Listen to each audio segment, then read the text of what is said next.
ডিউক্সবেরি সতর্ক করে যে একটি ব্রাউন বোলার টুপি পরা লোক যার নাম লিনথর্ন তাকে ট্রেনে খুঁজছে। লিনথর্ন সবাইকে থামিয়ে ট্রেন চেক করাতে চাইলে লিনথর্ন ডিউক্সবেরিকে মারার চেষ্টা করে। তখন তারা ট্রেন থেকে ঝাঁপিয়ে পড়ে পালায়।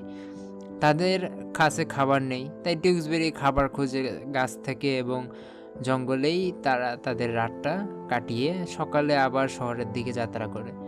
যাওয়ার পথে মাঝ রাস্তায় এনোলা নেমে যায়।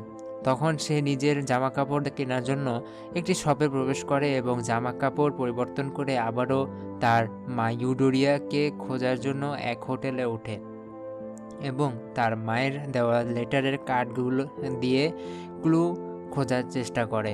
অপরদিকে শার্লক এবং মাইক্রোফট এনোলাকে খোঁজার পুরোপুরি চেষ্টা করতে থাকে এবং এনোলা তার মাকে খুঁজতে খুঁজতে পৌঁছে যায় তার মায়ের এক পরিচিত ব্যক্তি